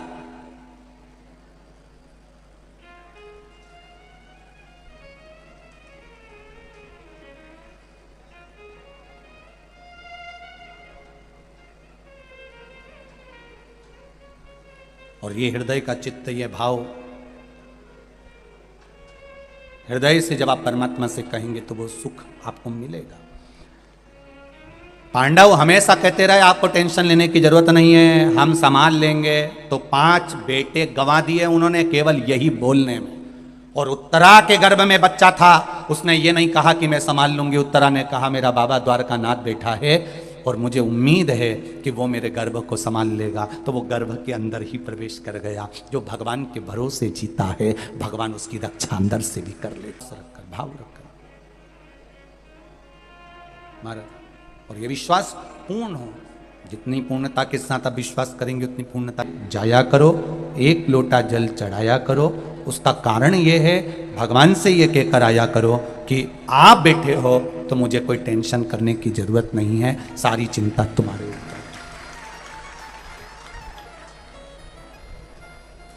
भले तुम दुकान पर बैठकर ये कहते रहो कि मैं चला रहा हूं, घर पे बैठकर बोलते रहो कि मैं संभाल लूंगा, पर मंदिर में जाओ तब भगवान से कहकर आना कि रोज तेरे पास आने का केवल एक कारण है, तुझसे कहना कि तू संभाल रहा है, मैं तो केवल निमित्त हूं,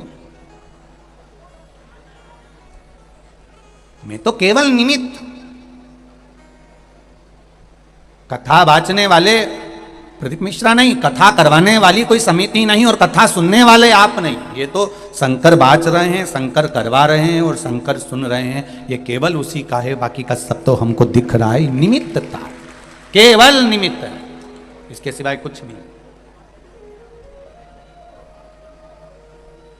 हनुमान जी संजीवनी लेकर आए, ये दुनिया जानती है। जब लक्ष्मण मूर्छित हुए, संजीवनी कौन लेकर आए थे? जम के बोलो जरा, बोलो जम के बोलो जरा, हनुमान जी।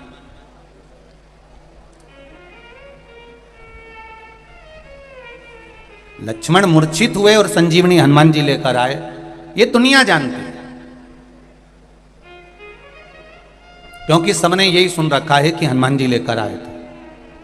अब आपसे पूछूं कि आप बोल रहे हो कि संजीवनी हनुमान जी लेकर आए थे, तो भरत जी ने बाण छोड़ा था, हनुमान जी के पांव में लगा था, हनुमान जी अयोध्या में नीचे गिरे थे कि नहीं गिरे थे? गिरे थे ना। तो हनुमान जी जब अयोध्या में गिरे थे तो वो पर्वत जो हनुमान जी लेके जा रहे थे वो भी तो अयोध्या में गिरना था, वो गिरा था? अरे बोलो जम के, नहीं गिरा। क्यों नहीं गिरा? क्योंकि हनुमान जी जब संजीवनी लेकर जा रहे थे तो उन्होंने रास्ते में कह दिया था अगर मैं समय पर नहीं पहुंचा तो लक्ष्मण मर जाएगा, इसलिए हे सूर्य नारायण भगवान कृपा करना, मुझे पहले पहुंच जाने देना, अगर मैं पहुंच गया तो लक्ष्मण बच जाएगा। सूर्य नारायण भगवान ने सोचा हनुमान तू मेरा चेला है, मैंने तुझे गुरु मंत्र दिया है और तू अपने गुरु को बता रहा है कि तू लक्ष्मण को बचाएगा? तू अभी देख 2 मिनट में लीला कि तू लक्ष्मण को कैसे बचा सकता है। और भरत जी ने बाण छोड़ा, हनुमान जी को लगा, हनुमान जी नीचे गिरे, पर्वत ऊपर टंगा रिया हवा में। तब लक्ष्मण जी की मूर्छा, हनुमान जी की जब मूर्छा छूटी, मूर्छा छूटते से हनुमान जी ने जो पर्वत देखा तो ऊपर टंगा था, ऊपर टंगे हुए पर्वत को देखकर हनुमान जी की आंख में आंसू भर गए कि मैंने सूर्य नारायण भगवान से कहा था कि मैं समय पर पहुंच जाऊंगा तो लक्ष्मण को बचा लूंगा, पर मुझे क्या मालूम था, मैं तो निमित्त था। पर्वत उठाने वाला भी राम है और जिलाने वाला भी राम है, मैं तो निमित्त था। ये पर्वत मैंने उठाया ही नहीं है, पर्वत तो राम जी ने उठाया। और इसके मन में थोड़ा सा रह गया, हनुमान जी के मन में थोड़ा सा भाव और रह गया, तो इतने में हनुमान जी ने भरत जी से कहा मुझे माता उर्मिला जी से मिलना है, एक बार क्या आप मुझे उर्मिला माता से मिलवा दोगे? भरत जी ने कहा तुम उर्मिला जी को पहचानते हो? हाँ, लक्ष्मण जी की धर्मपत्नी। तो उनसे क्यों मिलना चाहते हो? बस मुझे मिलना है, आप मुझे मिलवा दो। रात्रि के समय पर माता उर्मिला जी को बुलाया गया। भारत की भूमि की पहली नारी थी जो अपने पति के लिए 14 साल तक हाथ में पानी का लोटा लेकर खड़ी रही थी। 14 वर्ष। क्यों? क्योंकि लक्ष्मण जी ने उर्मिला जी से कहा था मुझे प्यास लग रही है, पानी लेकर आ जा।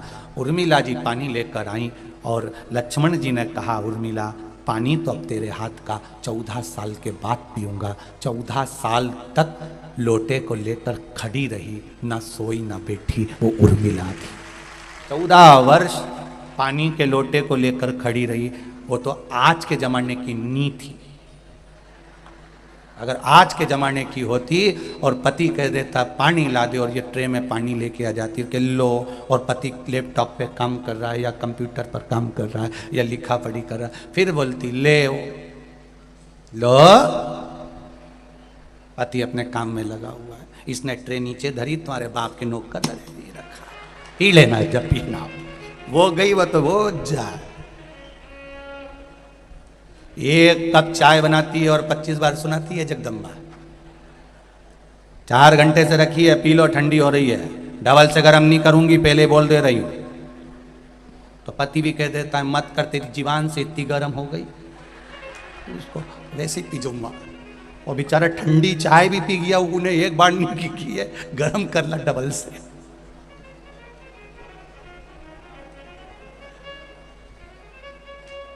कई लोग फेसबुक पे अपनी अपनी बातें आड़ी तिड़ी डाल देते हैं, बहुत डालते रहते हैं। अब लोग हमसे कहे महाराज वो उन्होंने ऐसा लिख दिया, उन्होंने ऐसा लिख दिया। हम उनसे कहते हैं उनकी उनके घर में नहीं सुने तो दुनिया क्या खाक सुनेगी? जो फेसबुक पे डाल दे, बोले तो बोले, आग लगे बस्ती में, अपन रहे हो मस्ती में कि नहीं गुरुजी उन्होंने ऐसा लिख दिया, उन्होंने ऐसा लिखने दे। उनकी अगर घर में 2 मेहमान आ जाए और चाय बना के पिला दे और उसके बाद फिर मेहमान आ जाए, किसी पति में दम हो तो बोल दे एक बार डबल से, इनके लिए इतने प्रेम से बोलेगा, बना देगी क्या? जब उनकी लुगाई नहीं सुने तो दुनिया के खाक सुने। और कह के इनकी बात तो सारा जमाना सुने, उनका घर का ही नहीं सुने, कि सारा जमाना सुने, कौन सुने?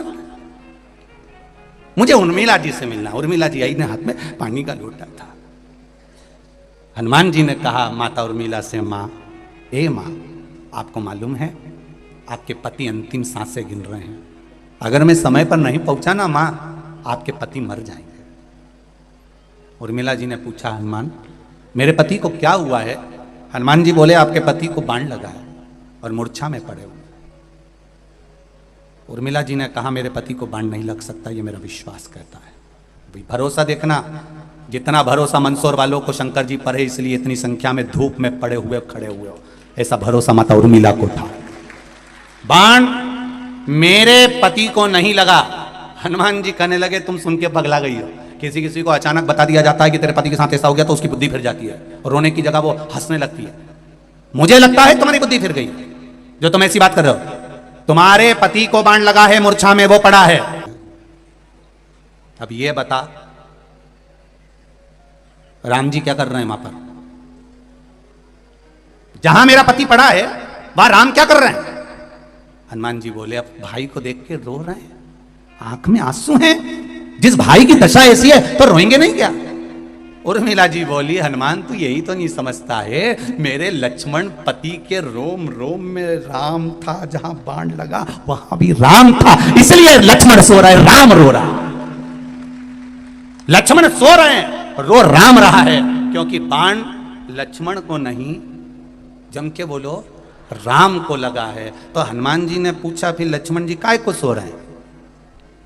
उर्मिला जी बोली जब यहाँ से गए थे तो उन्होंने संकल्प लिया था 14 वर्ष तक नारी और निंद्रा का त्याग करता हूँ। मेरे राम जी ने सोचा एक व्यक्ति अनंत चौदस के दिन, अनंत चतुर्दशी के दिन झांकी देखने में रात भर जगता है तो दूसरे दिन दुकान भी सही से नहीं खोलता है। दूसरे दिन एक रात शादी में जग लेता है, अनंत चतुर्दशी पे जग लेता है, एक रात जगता है तो दूसरे दिन दुकान पर मन नहीं लगता, दुकान सही से नहीं करता। भगवान ने सोचा युद्ध के मैदान में युद्ध लड़ाने से पहले लक्ष्मण को थोड़ी देर सुला देता हूं, अगर सो गया कि नींद पूरी हो गई फिर तो युद्ध ऐसा लड़ेगा कि सारी दुनिया देखेगी। इसलिए राम जी ने थोड़ी देर सुला दिया। राम जाग रहे हैं, लक्ष्मण सो रहा। बाण जहाँ रोम रोम में राम है, बाण भी वहीं लगा है। ये तो दुनिया को दिखा कि संजीवनी हनुमान जी ले गए, पर हनुमान जी नहीं ले गए, वो तो राम जी लेके जा रहे थे। हनुमान तो निमित्त थे।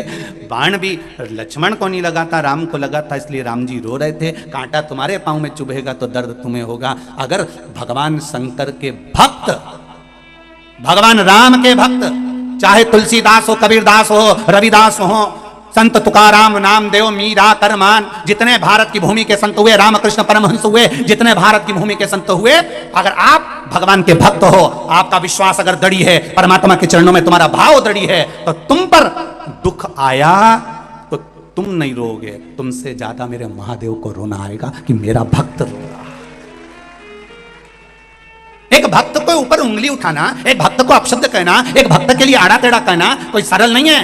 कहने वाला कह देता है, अपशब्द कहने वाला कह देता है, उंगली उठाने वाला उंगली उठा देता है, पर बाद में भक्त को फर्क नहीं पड़ता। नामदेव तुकाराम को कोई फर्क नहीं पड़ा, फर्क पड़ा उनके भगवान को कि मेरा भक्त और उसके लिए ऐसा कर। तो भगवान ने तुरंत लीला रचना प्रारंभ कर दी। वो लीला डाली है। जगत के लोग जब हाथ छोड़ते हैं, जगत के लोग जब साथ छोड़ते हैं, जगत के लोग जब ताना देते हैं, जगत के लोग जब गालियां देते हैं, और जगत के लोग जब साथ छोड़ देते हैं, तभी जगत छोड़ता है, तब जगदीश पकड़ता है। जब तक जगत नहीं छोड़ेगा तब तक जगदीश नहीं पकड़ेगा, निश्चित है। ये गाली देने वाले थे, अब शब्द कहने वाले के ये कहेंगे तभी तो हमारा महादेव हमारी सुनेगा। लोग तुमसे कहेंगे बताओ कितनी ढोंगी है बताओ।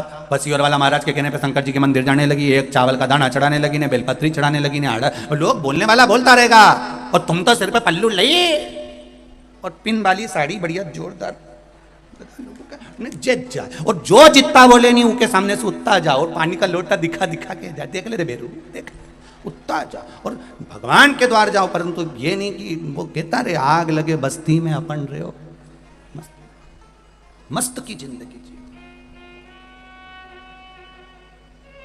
आया समय, विदल और उत्पल ये तो असुर थे, बड़े असुर, साधारण नहीं है ये भी। इन्होंने भी माता पार्वती के सौंदर्य को देखकर उनको पाने का प्रयास किया, उनको लेने का प्रयास करा, उनको प्राप्त करने का प्रयास किया।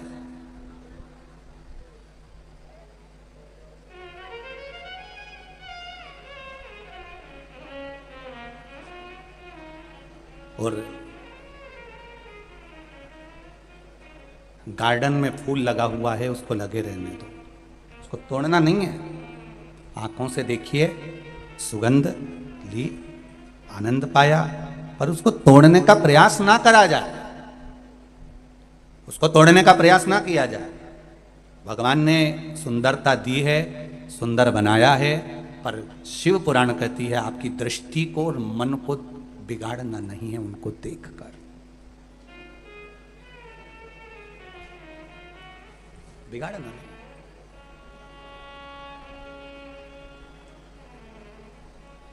आज सबसे ज्यादा विडंबना की बात यह है कि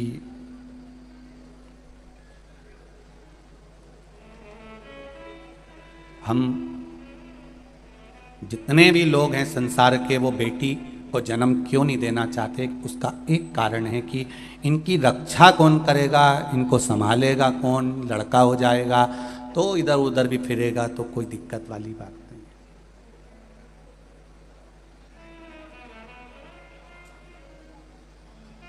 बहुत ध्यान देना, बेटे को निगाहों में रखिए और बेटी को दिल में रखिए। बेटा क्या गलत कर रहा है, अच्छा कर रहा है, आपकी निगाह में होना चाहिए, और बेटी आपके दिल के पास, हृदय के पास होना चाहिए। इसको हर जगह पर ले जाना नहीं, हर जगह पर अकेली भेजना नहीं, हर जगह पर भेजा ना जाए। उनकी मर्यादा के संबोधन इतने प्रबल होना चाहिए, इतने अच्छे। यहाँ पर ये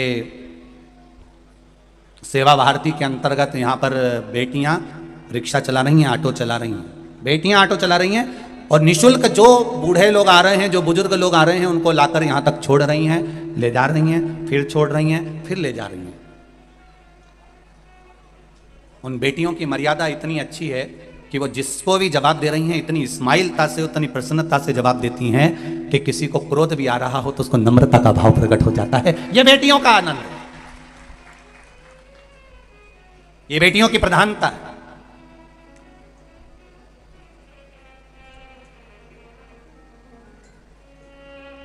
दिल से सेवा करो, हृदय से। बेटियां, बेटे निगाह में रहे और बेटियां दिल में रहे। बेटियों को ज्यादा इधर उधर नहीं, हमारी दृष्टि में बेटियों का भाव नहीं, हमारे दिल में बेटियों का भाव होना चाहिए, सम्मान होना चाहिए।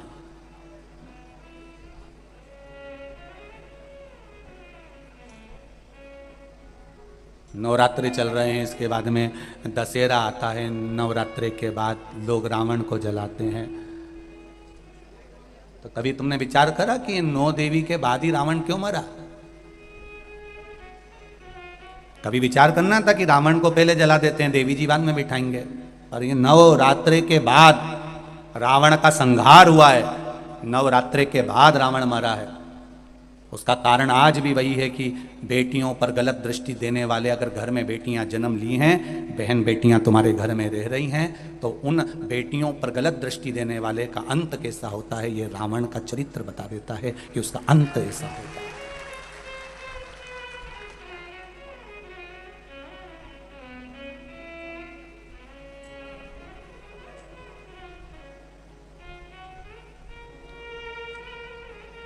उसका अंत कैसा है? रावण दशहरे के दिन जला,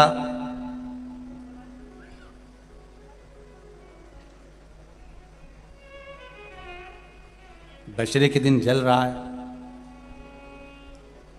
पर एक विचार अपने मन में लेकर आना कि रावण से बड़ी गलती तो कौरवों ने करी थी। रावण तो सीता जी को हर कर लेकर आया और अशोक वाटिका में ले जाकर रख दिया था, पर कौरवों ने इतनी बड़ी गलती करी कि भरी सभा में चीर पकड़कर खींचा जा रहा है और उसको नग्न करा जा रहा है, उसके वस्त्र को खींचा जा रहा है।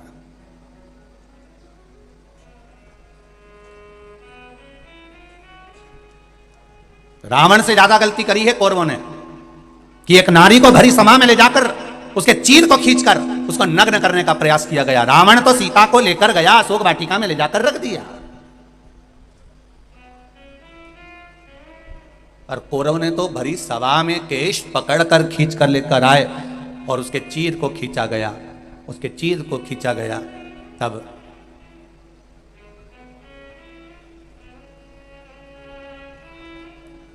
रावण से ज्यादा गलती कौरवों ने करी।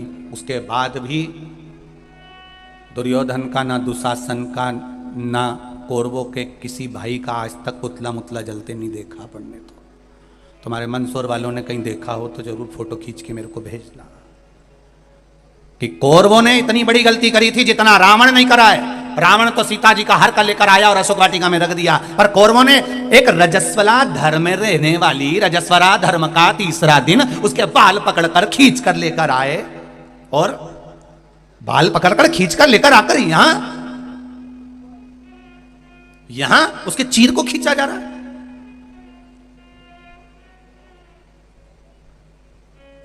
विचार करिएगा कभी एकांत में बैठ के कि क्यों रही है ये कौरवों का पुतला क्यों नहीं जला रहे? इन्हें तो गलती तो करी थी और ज्यादा करी, रावण से ज्यादा गलती करी, फिर रावण का ही पुतला अकेला का क्यों जला?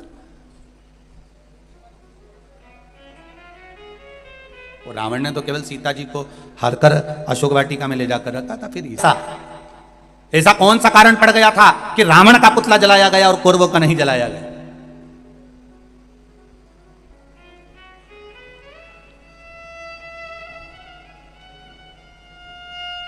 क्योंकि रावण सीता को लाने के बाद जिद पर अड़ा रहा। एक बार अगर अदालत में केस चले जाए और व्यक्ति जिद छोड़ दे, जिद में अगर थाने में खबर गई, अदालत में खबर गई और वो तो जिद पे अड़ा, नहीं इका तो मैं बर्बाद करके छोड़ूंगा, बिल्कुल केस लगाओ, लड़ने दो।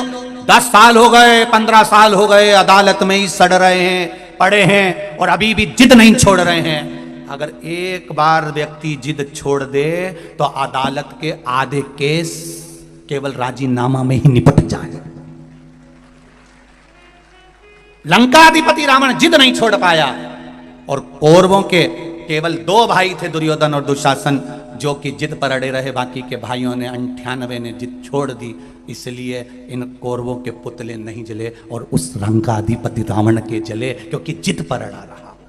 जिस व्यक्ति का जिद्दी किस्म का जो व्यक्ति होता है, जो जिद पर अड़ा रहे, नहीं मैं तो बर्बाद करके छोड़ूंगा, इसने समझ के रखा है भले कोई हो, मैं कहीं किसी की सुनो, जिद पर अड़ गया, उसने पूरे घर को बर्बाद कर दिया, जिद पर अड़ा रहा, थाने में केस पड़ा रहा, 10 साल 15 साल 20 साल 25 साल केस अड़े रहे। और अगर जिद नहीं होती ना तो दोनों परिवार में आज समझौता हो गया होता, वो थाने से बाहर हो गया होता, वो जेल से बाहर हो गया होता। जरा विचार करिए, आज पूरे भारत की भूमि पर जो छोटी छोटी जेल थी उनको बड़ा बड़ा करा जा रहा है। सोचो कितना क्राइम बढ़ते चले जा रहा है। इस क्राइम को, इस होने वाली गलतियों को सरकार कभी नहीं रोक सकती, इस क्राइम को सरकार कभी ना रोक पाएगी। अगर क्राइम को रोक सकता है तो केवल घर की मां और पिता रोक सकते हैं, अपने बच्चों को संस्कार देकर। अपने बच्चों को सिखाओ, गीता का पाठ करना सिखाओ, उस गीता का महत्व बताओ। तो बेटे से कहो बेटा अभी छोटे हो तो गीता पढ़ना सीख जाओ, इस गीता के महत्व को जान जाओ, इस गीता के शब्द को जान जाओ। जो बाल्य अवस्था में गीता के महत्व को जान जाता है वो अदालत में खड़े होकर गीता पर हाथ रखकर कसम नहीं खाता है। उसको कसम खाने की जरूरत नहीं पड़ती, जो गीता के महत्व को जान गया, जो गीता के शब्द को पहचान गया, जो गीता के संबोधन को जान गया। अपने बच्चों को गीता का महत्व समझाइए, अपने बच्चों को रामायण का महत्व समझाइए, अपने बच्चों को श्रीमद् भागवत का, शिव महापुराण का महत्व समझाइए। जब इस सनातन धर्म के बच्चे एक एक शब्द को समझेंगे तो उन बच्चों को अदालत में खड़े होकर गीता पर कसम खाने की जरूरत नहीं पड़ेगी। गीता पर हाथ रखकर कसम वही खाता है जो बचपन में गीता नहीं पढ़ पाता है। जिसने गीता पढ़ी होती है उसको कसम खाने की जरूरत नहीं पड़ती है।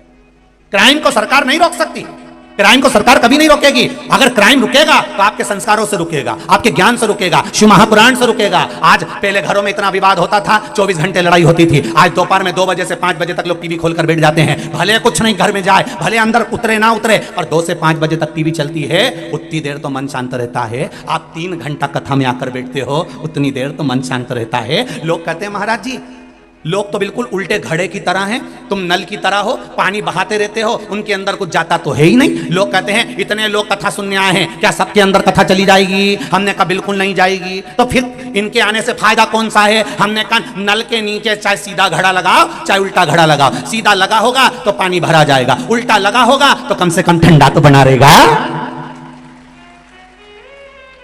सीधा लगा है तो पानी भराएगा, उल्टा रखा है तो ठंडा रहेगा। कम से कम 3 घंटा कथा में बैठा है, झूठ तो नहीं बोल रहा, बात तो नहीं कर रहा, चुगली तो नहीं कर रहा, निंदा तो नहीं कर रहा, कहीं गलत चीज तो नहीं कर रहा। 3 घंटा कम से कम ठंडा तो बैठा है। इतनी खुशी बहुत है अपने लिए कि ठंडा तो बैठा है, इतनी देर आराम से बैठा तो है नहीं, कथा तो सुन रहा बेटा कि बुद्धि में तो कुछ नहीं जाए, मत जान दो, औंधा है नहीं मटका, ठंडा तो रहेगा। 3 घंटे बाद जब जाएगा जब देखा जाएगा। अभी नल के नीचे है जब तक तो ठंडा है ना, जिसके भराना है वो भरा जाएगा, जिसके नहीं भरा तो कोई जरूरी है इतना सारा आया है तो सबके अंदर कथा भरा जाएगी? जो सीधा घड़ा वो में तो भरा जाएगी, उन्हें कहीं कहीं की तो कथा में बैठ के भी नहीं भरा।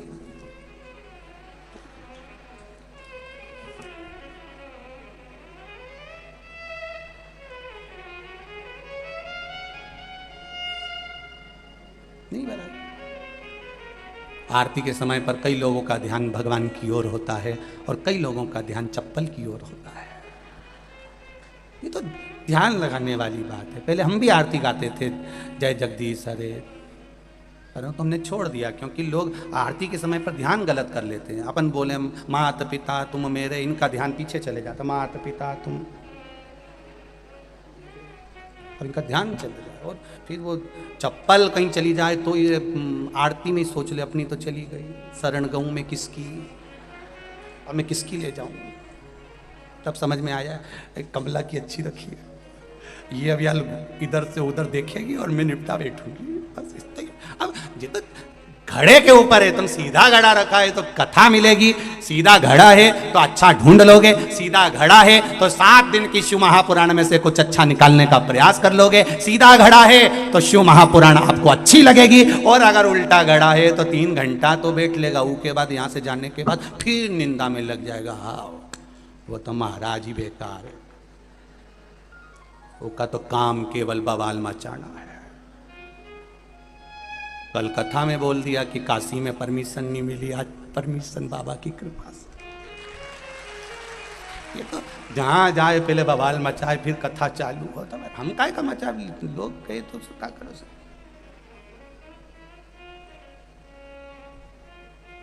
कथा यहाँ हुई, दिल्ली खबर गई, वहाँ से वहाँ गई, बाबा की कृपा थी, बाबा ने कह दी 10 तारीख से शिव महापुराण की कथा काशी में होगी 1 बजे से 4 बजे तक गंगा के घाट।